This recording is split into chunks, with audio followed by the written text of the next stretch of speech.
Happy Labor Day. Just wrapped up, it's Monday, wrapped up zone 2, heart rate based run, 9 miles, super slow and steady. Long weekend of activities, eating and drinking does not help fuel performance. So glad we got it done today, but not the best run for sure. I talked about it already, but it's so nice being home. It's beautiful out. So one of the most important things you can do to get these runs in, get these workouts in, and make sure you got time for them and things outside of that is by preparing ahead of time. So that is what I'm doing right now, just getting all my things together.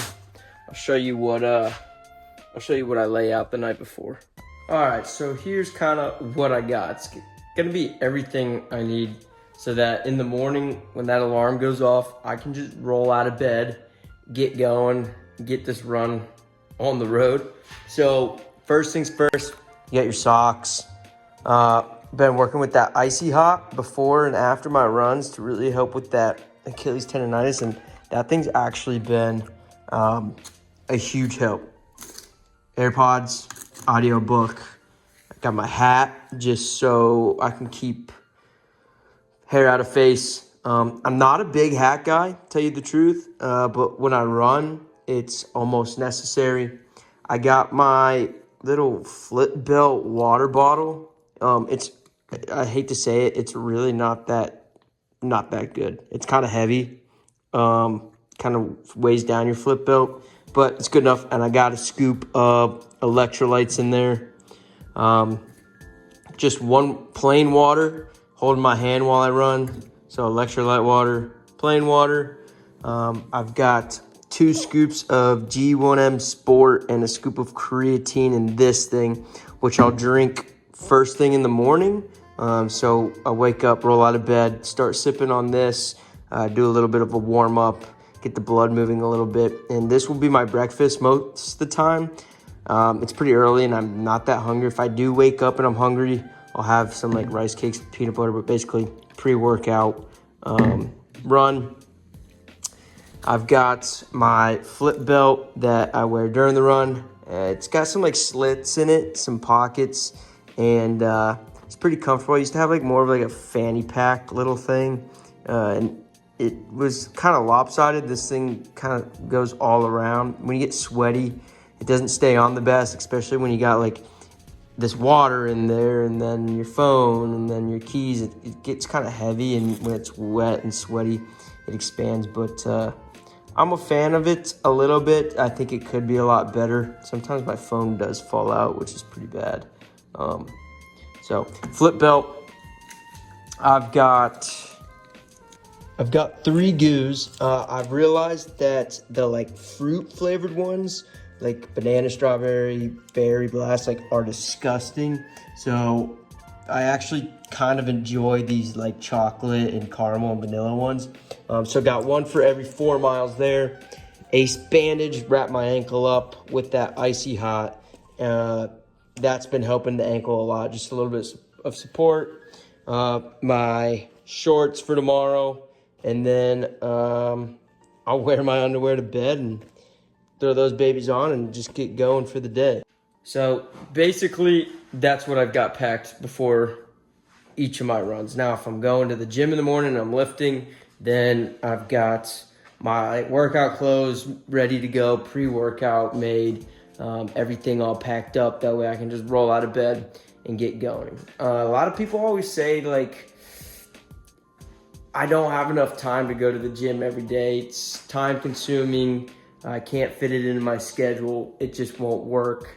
And I think that's just a pretty lame excuse. I think a lot of people do a poor job at planning ahead and preparing, because if you're able to think weeks down the road, days down the road, hours down the road, and prepare and get yourself ready for doing some of these things, then it's easy to just optimize your day and go from A, B, C, D, 1, 2, 3, 4, and do it very efficiently, do it very effectively, get all the things done that you need to get done, and still able to function at a very high rate, because you're not having to backtrack and cover your tail for things that you forgot, because you were forward thinking. You had that time to plan, that time to circle back before the event happened, and so you're able to get these things done quickly and effectively, and have everything fit into your day that you would like it to. Boom! 15-mile run, 8:50 pace. That felt smooth as butter. I mean, like, the lower humidity today, and there's a little bit of a chilly breeze, just overall cooler temperatures. I feel like I didn't even sweat, start breaking a sweat until mile 10 or something. Like, that just felt so casual. That felt great. Pumped about that one. That's a boom, boom, boom. Shout out those boys. Yeah, awesome. Great sleep. Felt good waking up. One thing I didn't mention last night in setting up my fuel for the day is, it's been my hack, this prep, is just a couple like chips. Like, I packed some tortilla chips. Normally I do like pretzel thins, but like just a couple, and then I'll have them like halfway, maybe 2/3 of the way in the run. Just a couple to give you something salty instead of all that sweet. And then I feel like there's just so much sodium in them too, and they're a little dry, that you start like drinking a lot more water, which is probably good, because sometimes you kind of push off your hydrating. But man, that felt good. Starting to feel like fall. I need to go get a pumpkin.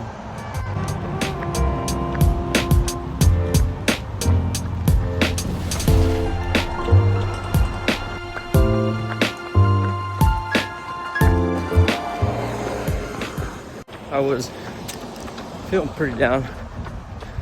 Car broken into. Flashed you a picture.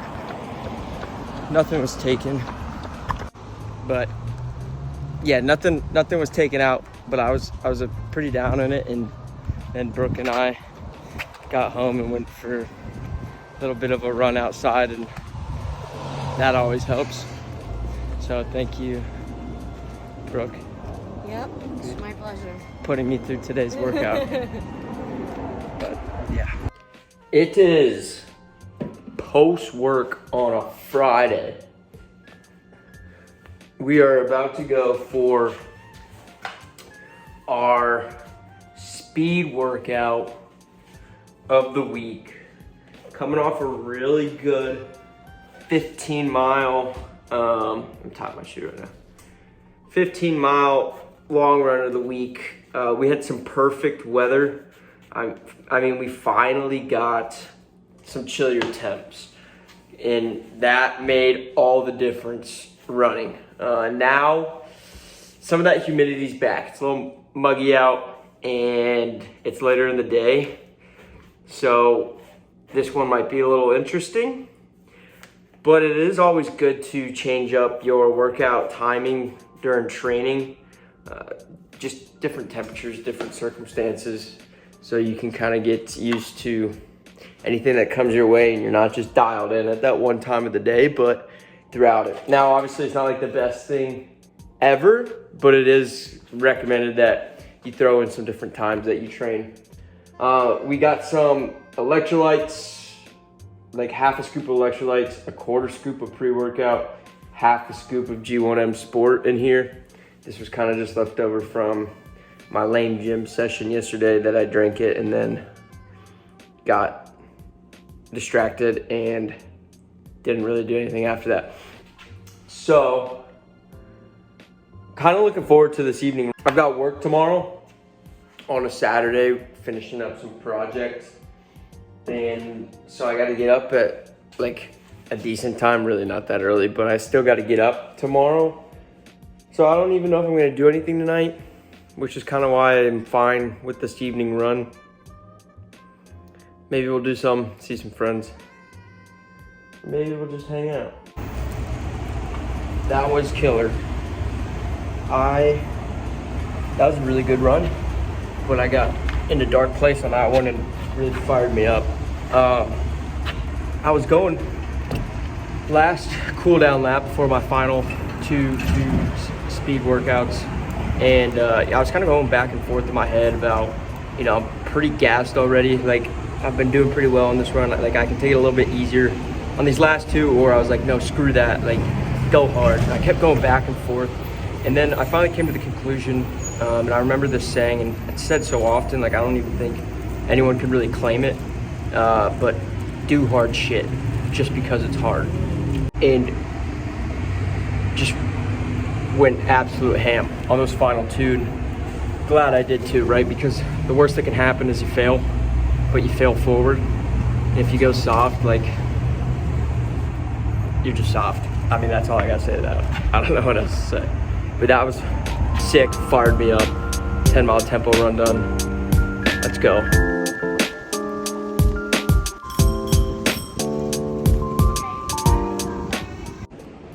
All right, Sunday, 5.5 mile run, wrapped up. Pretty ugly day out today, rainy, so just did it on the treadmill. Been pouring all day. And it's another week. Achilles feeling good, mileage going up again, faster paces. Taking that week off really re-motivated me, and I'm fired up to be back. We got like 7 weeks left, something like that, 7 or 8 weeks. 2 of those weeks are tapering. So 5 more big weeks pushing. Stay on top of recovery, stretching, definitely warming up. And that's a wrap. Hit the plugs. You know what they say, like, subscribe. Tell my mom I said hi.